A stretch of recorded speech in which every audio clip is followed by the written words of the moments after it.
Hello everybody, welcome to EPG Pathshala. This is Pramod Nair of the Department of English, University of Hyderabad. Continuing our lessons in cultural studies, today we will be looking at one of the key concepts that cultural studies and cultural theory uses, and that's hegemony and ideology. We will trace the development of this idea from the canonical classical Marxist thought, move on to explorations of it in 20th century Marxist critical theory via Louis Althusser, Antonio Gramsci and others, and see how the idea of hegemony and ideology helps us understand cultural formations, economic processes and the question of social order. The term ideology was originally introduced to speak about a system, a form of thinking, a set of ideas that mediate between the real material practices and conditions of life and the way people think, the way people behave and the way people act. That is, ideology was seen as something that intervenes, mediates, or maybe even work as a screen around material conditions. Now, you will very well wonder what the connection is between material conditions of existence and the way people think. This is where Karl Marx's contribution becomes immensely significant. Marx argued that our ideas, belief system, even matters of faith are determined by the material conditions of our life. By this, what we mean is, and what Marx meant was, our wage, our conditions of labor, places of life, where we live, where we work, all the factors which we normally can include under the category everyday life, ordinary forms of existence. What is the kind of work you do? What is the kind of salary you get? What are the conditions of work? Do you have enough money to spend and save? How are the health benefits of your job? And so on. So Marx was essentially arguing that ideas have a material foundation. This is an important shift in the way we conceptualize ideas, because ideas have always been believed to just emerge in your mind like that. Marx said no, that's not the case. Marx was proposing that there is an economic base and a larger ideational cultural superstructure. This is the primary binary that Marx uses. The economic base is what I have just listed as conditions of production, conditions of living, conditions of everyday life. The superstructure is what we normally identify as culture. This includes, to go back to the list I have already given you, ideas, belief systems, matters of faith, fashion and taste. What Marx was therefore doing was to propose that there is an intrinsic connection between the economic basis of a society, the economic conditions of a society, and the way people in that particular society behave and react. He qualifies this in a very important way. He says that in order to keep the social hierarchies of dominant and dominated, of underprivileged and privileged, you have to convince the working class, the labor force, the dominated, that their conditions were natural. What Marx was saying was, you cannot allow the reality of their material conditions to be registered by the dominant classes, because then they will rebel. They will say, you are not paying me enough, you are treating me badly. Instead, what you have to convince them is that their so-called material conditions are natural, preordained or predestined. How is this to be done? Marx proposed that one way in which this naturalization of the economic inequalities of society can be achieved is through ideology. Ideology, therefore, is a screen. It's some kind of camouflage for the economic basis of people's lives. We will remember Marx famously called religion the opium of the masses. It allows you to forget what you are, how much you earn, how you live, how you suffer and how you toil. Ideology, therefore, must be seen as some kind of a negative viewpoint. And Marx's contribution was to say that, oh, the labor class will remain labor class because they have never been convinced that they are exploited, dominated and insignificant. The labor class comes to believe that yes, we only deserve this. We are truly meant only for labor. You might recall that we made similar arguments in the case of gender, where gender roles were deemed to be predetermined because the women have come to believe that these are their natural roles. So ideology in the classical Marxist sense is a system whereby the dominant classes reinforce, continue and reimpose their domination by preparing a whole apparatus of thinking. This takes the form of cultural practices, which includes religion, which includes schooling and so on. So what you need to see here is that the cultural practices which we think in terms of as just entertainment or fun or leisure are actually devices through which a certain ideology is being perpetuated. So for instance, to take just one example, when you assign dolls as the appropriate toys for girls, what you are actually doing is appropriating an ideology that says girls are meant to do only the following things. This has nothing to do with their being girls or the toys being dolls. It is to do with the ideology that says, oh, for girl children growing up, these are the ideals we must inculcate. This is the kind of belief system they must possess. This is what they must grow up into. So what we are actually seeing here is that the conditions of existence, the conditions of exploitation produced within that material era, ethos, is never something we register consciously. Oh, but what is the harm in playing with dolls? That is the standard explanation or standard claim. The point Marxist cultural theory helps us see is, oh, but you see, the doll is an instrument through which the ideology is imposed. The doll by itself has nothing, but the doll comes with a whole train of ideas, what we call ideology. So when the girl child takes the doll and says, this is my doll and I play mother or I play nurse or I play teacher, the girl child is being brought up into an ideology, into a system of thinking that convinces her the natural role of the woman is to be mother, daughter, nurse or teacher. So the doll must be seen as an instrument of the ideology that enables the males in a society to ensure certain roles for the women. So ideology masks this particular system of gender roles, of labor and of inequality in terms of what people do. We should understand that the caste system or the class system or patriarchy are all instruments whereby one section of the class gets exploited. Then the question you should ask is, how come these people do not rebel? Because they have been convinced through the ideology that this is best for them. We note, for instance, Ambedkar's major argument that caste is not a division of labor alone, it's a division of the laborers. What he was pointing to was that there is a system of classification of society, of separation and segmentation of society, whereby one generates profits out of the labor of the other and the labor class is kept that way. So ideology is a system of thinking, but most importantly, ideology is an instrument through which oppression and exploitation can be implemented. Now, the masking of material conditions is crucial because otherwise the people would say, hey, you are doing the wrong thing or you are exploiting us. This argument of the ideological masking of material reality was for many later Marxist thinkers a bit too deterministic, because Marx said there is an economic base and there is a cultural and other superstructure. For the later day Marxists like Antonio Gramsci or Louis Althusser, this was a bit too deterministic, because for several of them the equation of base and superstructure was not so clearly divisible.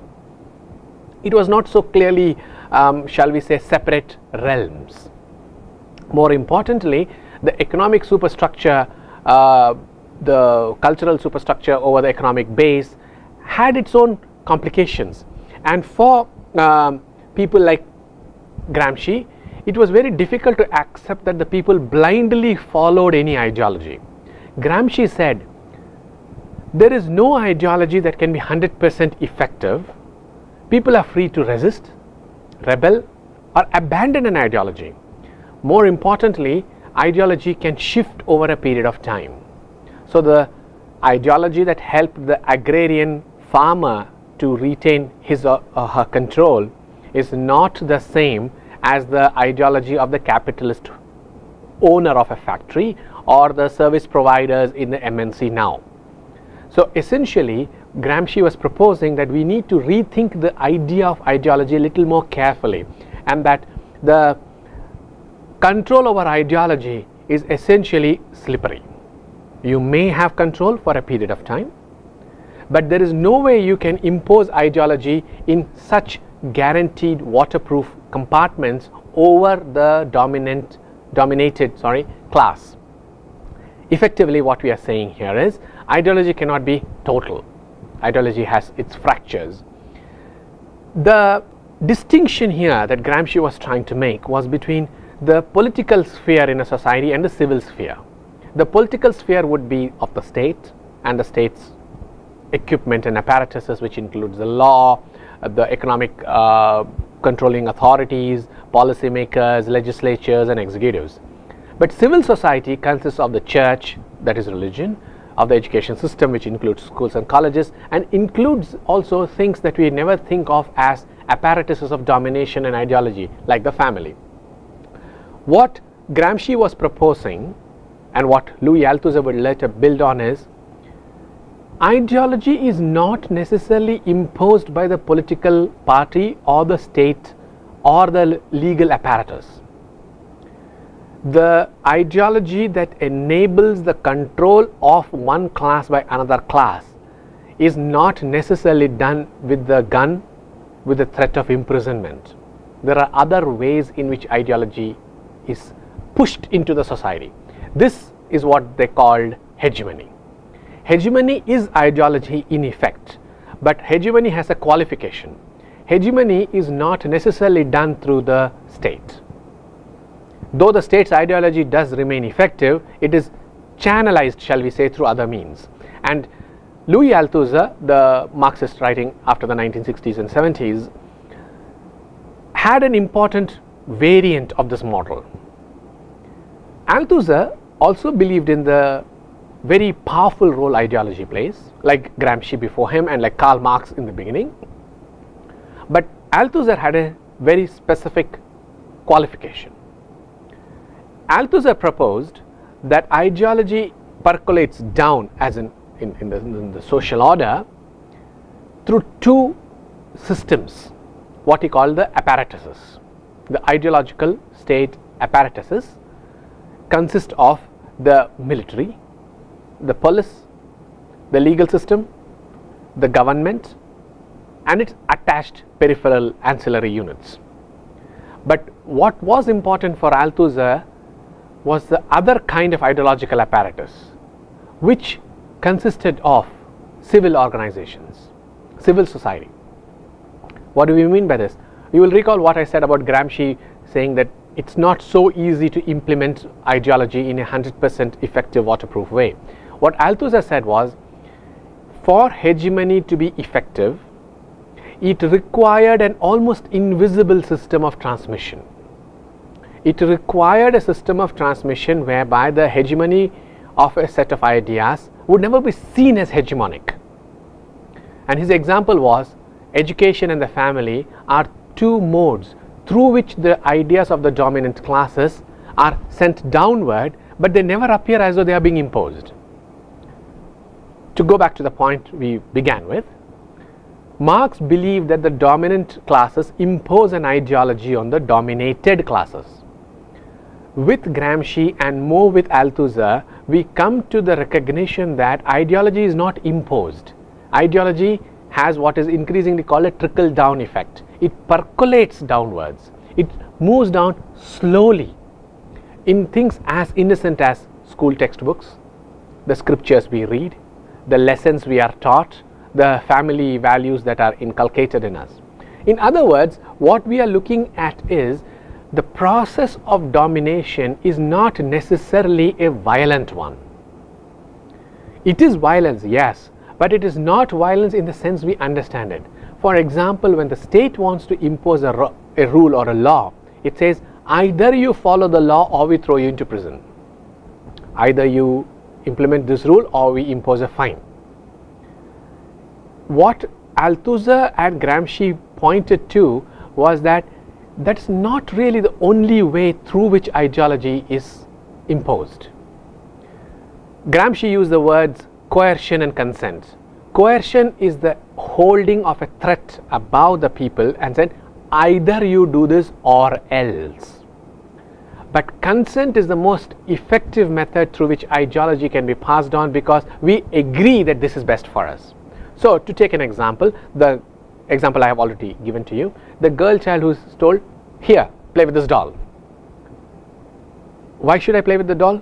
Oh, because you know it's interesting, it will add to the fun quotient, you will be happy doing it. So the girl child looks at the doll and says, well, you know what, I will play with it because it will make me happy and it's good, and so on and so forth. Now here what you are looking at is the girl consenting to play with it. She is not told either you play with this doll or you get whacked. She is being told you play with the doll because it is for your own good, it is good for you. And the girl says, well, if it's good for me, I would be happy to do that. Look at the education system, where we assume the students who come into class are ignorant and they must be taught certain things. We don't ask, what is it you actually know? The entire education system is premised on the assumption that the kids who come in don't know. But they do know some things. Do we ask them what they do know? What is it that they bring to the class, and what is it they bring to a text or an analysis or a process of interpretation? So you see, when the student comes into class, the student consents to be taught, like the girl child consents to play. What is important about this Marxist view of Louis Althusser and Gramsci is consent is the more effective way through which ideology works, whether it is in the press, whether it's in the form of entertainment, whether it's in the form of family or education. To give you another example, our notions of beauty, our notions of fitness come to us through, say, films, where the representation of the film star in a particular way convinces us as that's beautiful. You see, the ideology of beauty is not imposed where the government says you should look this way. No. How it is imposed is, you know what, you might look better this way if you do the following things. So ideology and hegemony are both circulating through our minds, our consciousness and our belief systems in very subterranean ways. This subtlety is what Gramsci would call consent. We agree to the ideological formation or practices. So when we think about it, when we have an informal discussion about it, when there are preferences talked about, we say, oh, you know what, I prefer this kind of or toy or that kind of film or this music. We are actually, by word of mouth, circulating an ideology. We are not conscious of it. Also, because we are not imposing it, we assume it's innocent. The important thing to understand is the transmission of hegemony always works through these kind of so-called neutral or innocent media forms. Conversations, advertising, entertaining devices and entertainment like movies, sports. We do not recognize it as ideology. In other words, what we are looking at is the formation of a system of cultural values and the conditioning of our thinking without our being ever aware of it. Hegemony is the imposition of an ideology, and I'm putting imposition now in quotes, through far more subtle means, so that the dominated classes concede that this is good for them. Please remember what we began with. The labor class accepts. The question is, how does it accept? It accepts not because they are beaten into submission, but because they have conceded that this is the best thing to do. As a result of this emphasis on how the ideology is transmitted or how hegemony is imposed, Marxist literary and cultural theory focuses on the languages and discourses through which ideology and hegemony work. Let's take an instance of the colonial period. How did the colonials, small nation like England, manage to assert and retain control over millions of people in Asia? Were they better than us? Were they tougher on us? No, How it worked is what we now understand as hegemony. They spent a lot of time convincing us that their presence in our country is good for us, that we wouldn't have a country without them. Hegemony worked because they proposed that the white races are superior to the blacks or the browns, that the browns, blacks cannot rule themselves, we are incompetent, we are naive, and we have never achieved political modernity. You see, hegemony worked because a racial division was put in place and then proposed as natural. Oh, how can we rule? We need the whites to rule us. So hegemony worked because it was very effectively transmitted through literature, cultural practices, all sorts of methods. It was not, please understand this, it was not imposed at the point of a gun. It was not imposed through threats of violence. It was imposed upon us because we accepted it as a possible solution to the way we are. We accepted it saying, this is good for us. So effectively what we are saying is, the language in which the discourses and representative modes through which hegemony comes would be important, and that's precisely what is often called the linguistic turn. The linguistic or cultural turn pays attention to how ideology is presented, masked, packaged for us through the system of science, through the system of language, and through the system of cultural texts. I used several examples. I used the example of the doll. The doll must be seen as a sign. The doll is a system of representation in which femininity gets coded in particular ways. To be feminine is to like dolls. Second, to be feminine is to play with dolls in certain ways. Finally, to be feminine is to eventually become something like that doll, which is the objection against, say, Barbie with that kind of waist size and the anorexic look, if you have been following the debates in the newspapers around the world for the past 10 years. The point I'm trying to make is, hegemony here about the notions and normative codes of femininity are not taught in a direct fashion. They are insinuated. Our interest in cultural studies comes from our interest in popular cultural forms like dolls or movies, in which these codes get coded. The role of a good mother. What is the role of a good mother? Think of this in any soap opera, in any film. A good mother is one who makes certain sacrifices, who does the bulk of the cooking and the primary caregiving, who is always forgiving and patient and tolerant. If you put them together, what exactly are you getting? You are getting a composite image of the feminine model that patriarchal society wants you to understand and, more importantly, assimilate. That is, the hegemony of gender roles, the hegemony of gender stereotypes, the hegemony of gender thinking are all given to us in the form of innocent films, quote unquote innocent, of course. So you watch the film, another film, a third film, and you say, ah, that's the kind of woman I need to be if you are a girl. Because for several years this is the model that is being given to you. For feminist studies in cultural studies and in media studies, like Van Loonen's work, and you see several of these writers commenting on this kind of semiotics of the sign, these representations are therefore extremely dangerous because they naturalize the ideology hidden in them. To put it another way, the ideology of this is never seen as an ideology. It's only seen as quote unquote fun or entertainment. So what we need to understand is, for cultural studies, the decoding of the language of hegemony is essential to get at what the exploitative power relations are. To summarize it briefly, culture studies, as you know, is interested in power and culture. In our interest in hegemony and in our interest in ideology, we look at the forms ideological representations take. We look at how quote unquote innocent representations actually mask existing social material conditions. We look at the fact that these representations conceal the exploitative nature of the social order, the unequal nature of gender, caste or class. It naturalizes these relations. What is important for culture studies is therefore to reveal the ideology in any representation, often called in culture studies the politics of representation. What's important to understand is, unless we tackle the question of hegemony, we do not understand how society gets organized. Primarily because we assume that we think naturally, we believe because we believe.